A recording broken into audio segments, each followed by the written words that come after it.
Peace everyone, welcome to an extra additional part to today's show, an added bit which was recorded after the show as we did not have much time to cover it within the program. It's the S4 review, yes. We're going to look at it in different categories. The first category I want to focus on is the design. Looking at the S4 from a distance does remind you of its predecessor, the S3. The size of it, the shape, and just generally it does remind you of the S3. And that's not always a bad thing, because what Samsung have done, because they have improved on what's already there and just made it better. So in a lot of ways, they've done the right thing. Just worked on what S3 already had and has added a lot more things to it. Just releasing an updated version of that, I guess you can say. But when you pick up the S4, it does feel a lot better in your hands. It does feel like you're holding something more premium in your hands. And that's a great thing about it. There are improvements also to the screen, because now it has a Gorilla Glass 3 screen. That's much more tougher than before. YouTube videos on Gorilla Glass 3, and I would advise looking it up because you can then see how good it is. Though there have also been experiments on the screen of the S4. The S4 has a drop test, and it does unfortunately crack into bits, just like its predecessor, the S3, when dropped face down from about shoulder height, and the glass itself cracks. And it does crack normally on like one of the corners. The same sort of thing unfortunately happens with the S4 as well. So it's advisable that you get a case for it. And if you're getting a contract out, get an insurance with it as well. Because these screens, they do still crack no matter how tough the glass is on there. Though it is tougher against any sort of like keys if you've got in your pocket and you've got the phone in the same pocket as that, or if it comes in contact with any other sharp objects, it's not easily going to get scratched.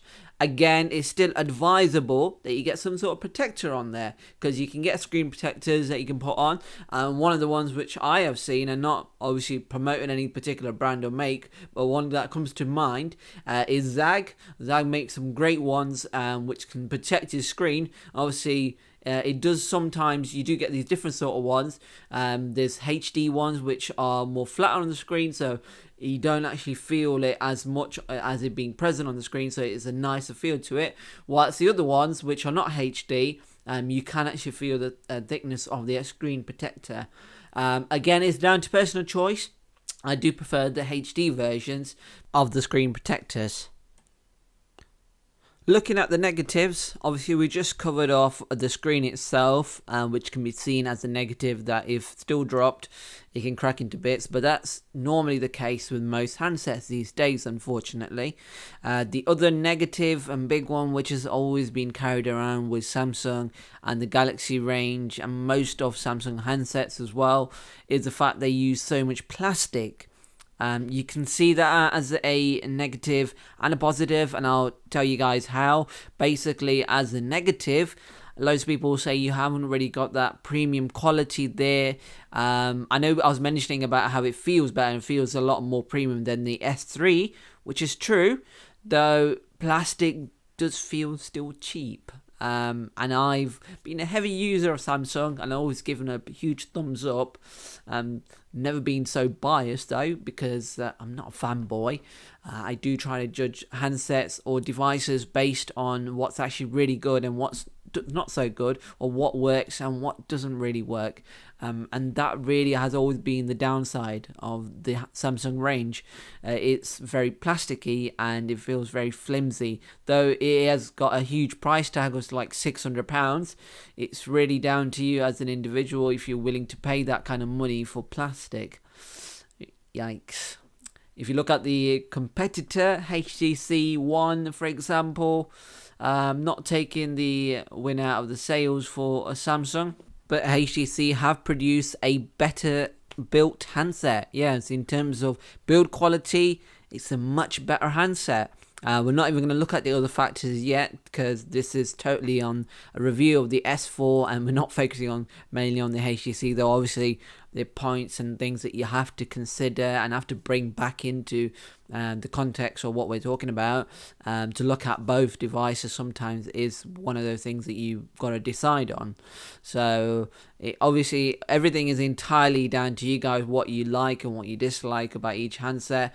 What we're focusing on at the moment is entirely on the design for now, and then we're going to move slowly on to other things. So plus points again. It feels a lot more premium than the S3, though in comparison to other manufacturers and other handsets, it still is quite cheap and plasticky, unfortunately.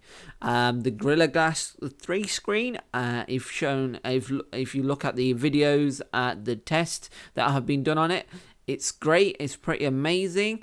If you're looking at the negative on the S4, there are videos out there on drop tests of the S4, and it has cracked in the screen into tiny bits, or a massive crack on the corners that's pretty much going across the screen.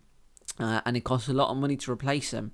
So obviously, if you are looking at getting the handsets, getting sort of cases for them, get screen protectors, which would obviously make the device last longer for you guys. Finally, looking at size, weight and thickness in regards to design, and just covering that final point off.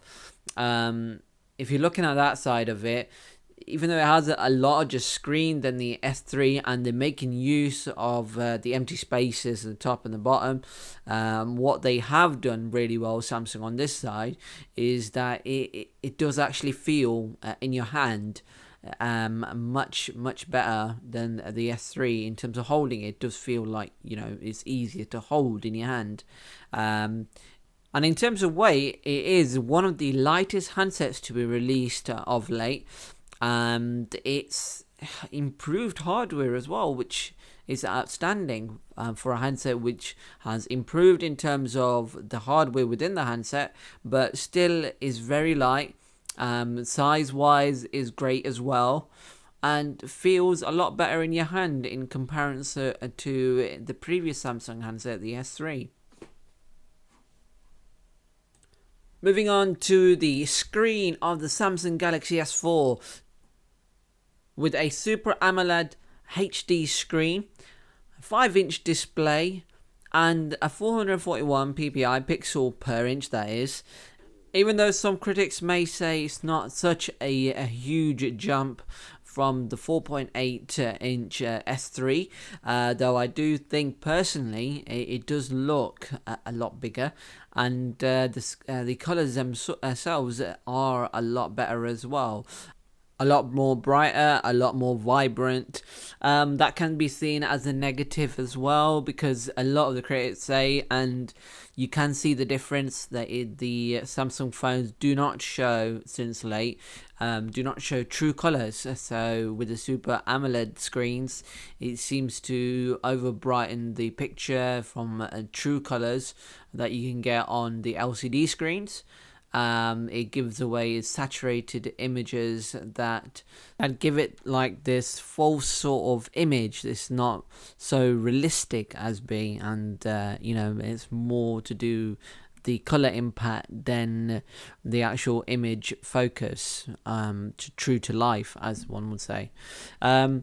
There have been major improvements though from the S3, if you compare it to the S3, and in some ways closer to the iPhone 5 as well. The color quality, the true to reality sort of thing, is more now than ever on the S4, in comparison to the S3, which was way out, and critics really picked up on that point. But yeah, there's major improvements on that side. Also, in terms of the display, the screen itself, it's more efficient than the S3's. The power consumption levels are much more lower than they were in the S3, which consumed much more power. Quickly to round up the hardware on the S4, the version which we're focusing on is the quad-core Snapdragon processor 1.9 GHz, not the 8-core chipset which is available in other parts of the world, but the one, yes, we're focusing on in the UK, which is available, the quad-core Snapdragon, which also comes with 2 gigabytes of RAM. When it comes to raw power, you can't really say any sort of bad things about the S4, and neither could you really say anything bad about the S3, because it's really powerful, really powerful. Even in multitasking, open up different sort of apps same time, close them down, even if you've got two screens open, like the multitasking option available in Samsung handsets. It doesn't slow down, it doesn't stutter, anything like that. It just works incredibly well and seamlessly runs through pretty much everything without any sort of problems. So that's what I wanted to cover with the hardware, because there isn't really much to say other than that, because they have just done a fantastic job of it. And that's what Samsung are really good at in terms of the hardware, which always is surprisingly really good. Some may argue, no, it's glitchy, no, it's that, no, it's this, in old Samsung phones, but it really depends on how you use your phone. And I'm a really heavy power user. I've not had any major issues with the S3, and using the S4 for a couple of days, not had any sort of problems here and there either. I mean, there was a little bit of stutter when the updates were released for the S3, but after that it was running perfectly fine, and the S4 just runs even smoother. Next bit, and focusing on the battery and the sound. Battery wise, it ran extremely well, and as I spoke about it in the tech clinic before, the battery was excellent in terms of how long it lasted much more longer than my S3. Even if I was to take it back to factory settings with hardly anything on there, I think it'll still run better than the S3, because I had all sorts of apps installed on there, games being played on there, all sorts of things running, and it lasted much longer. The speaker itself, it's a huge improvement if I compare it to the S3. I know I keep doing it, but it has to be, because that was the phone before that Samsung released. Yes, it was much better, 80% more louder than the S3, and if you put it on the table, the sound wasn't going all muffled up. It's not, getting rid of any sound from the sides. It's basically making the most of it, and it makes it very much stereo, and quite enjoyed listening back to things on the S4. I played back some videos on it from YouTube. I played some videos that were stored on the handset itself. Also imported some music files onto the handset. I played them back, and they all sound really nice. Really nice. You can hear the boost in the sound quality, and it was crispy clear. Not sort of any sort of. Finally, if you're worried about any sort of noise coming into your calls when you're making out calls or incoming calls, that is, and the great feature within the Galaxy handset is that it has noise cancellation. So loads of other handsets you can get without this will not have this feature in them, but with the Galaxy S4, it's got the noise cancellation while it's in calls. Next, the focus is going to be on software. The S4 comes with Android version 4.2.2. That's Jelly Bean, the latest version currently available. The look and feel of the software may be pretty much identical to the S3. There have been some great features that have been added, and we're going to go into detail to some of the features that are on the S4. First, we have the S translator. So whatever you say or text, what you need to translate into the new Samsung Galaxy S4, it will read or text back the translation. So basically, it's really handy if you're going, like, I don't know, abroad, for example, and you don't know the language, or you don't know very well, or you can find it difficult pronouncing something, or you want to say it yourself, but you don't want to show the phone to someone else. But you can pop it in here, and or you can speak into it as well, and it'll translate it for you. So we're going to give that a try now, and play back the recording for you guys. Hi, I would like some tea please with 2 sugars and some milk. Now let's see how it is when we translate it into Italian. Ciao, gradirei, prego un certo tè con I 2 zuccheri e un certo latte. And now let's try another language. I don't know, German. Hallo, möchte ich etwas Tee bitte mit 2 Zucker und etwas Milch.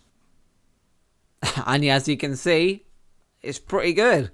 It translates the language from English to any language you want to choose, which are currently on there. There's only a few, though it's still handy. The one I've got a version which I haven't obviously installed or downloaded anything onto. Got French, German, Italian, Spanish, Brazilian, Portuguese as well. So I hope you guys well, do you like that little feature that's in there? Or if you don't, just comment below and let us know of that as well.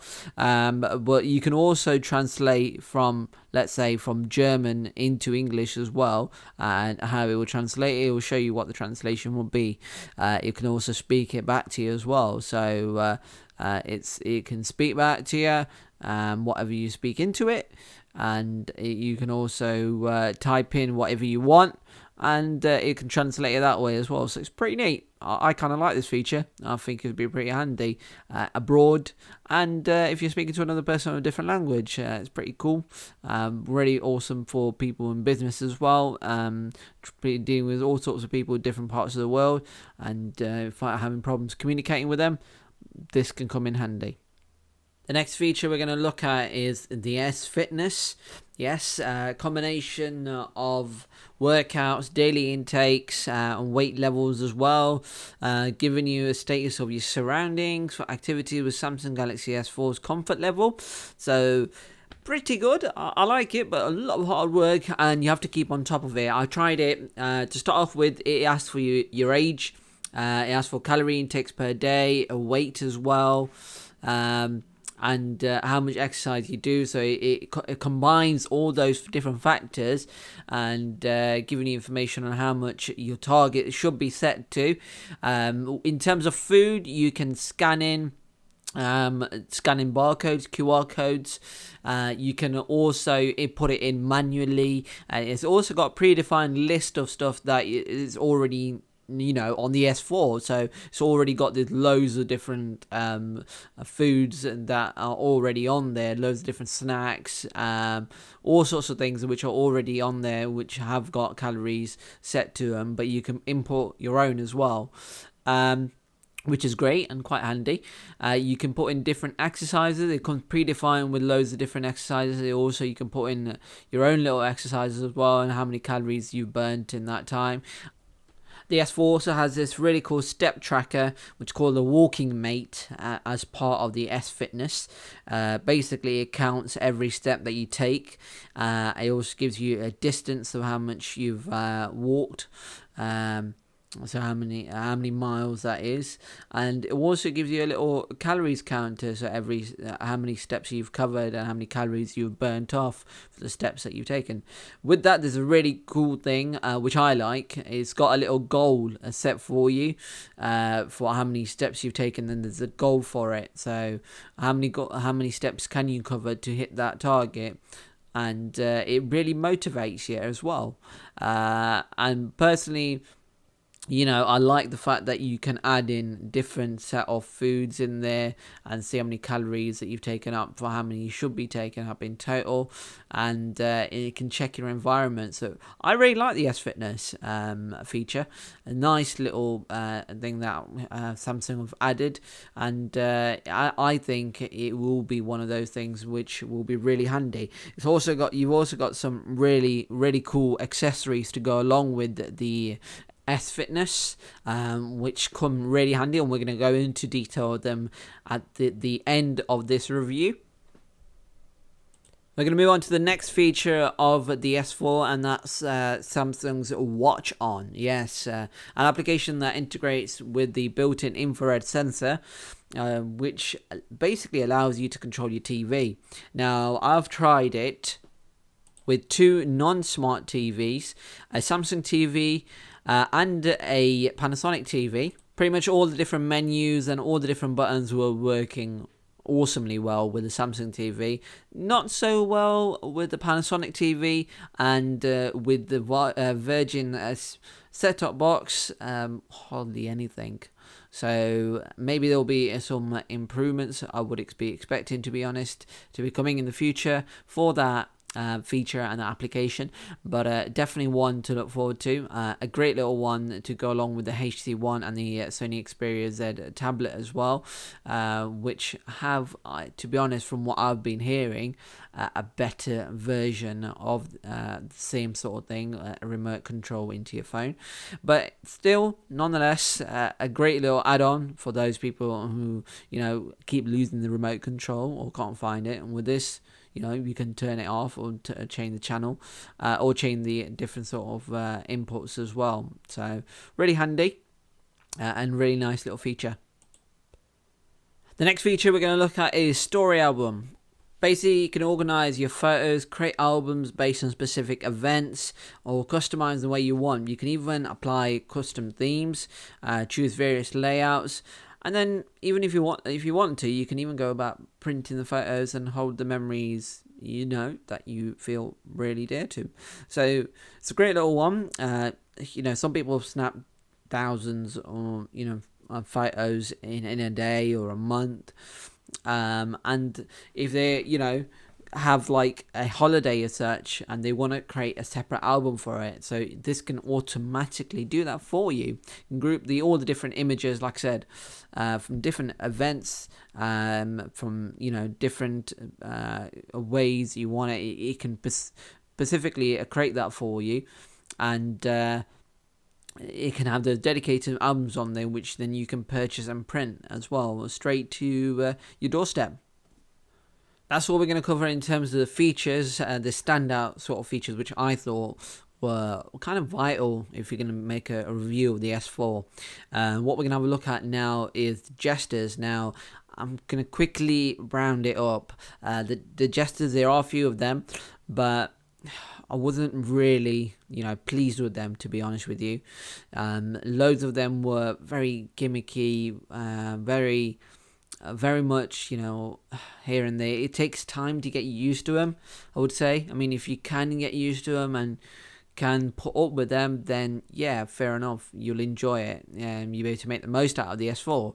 But most of the time, I thought that the experience with the S3 was much better with the Jesters than the S4. It seemed like too much had been thrown at you.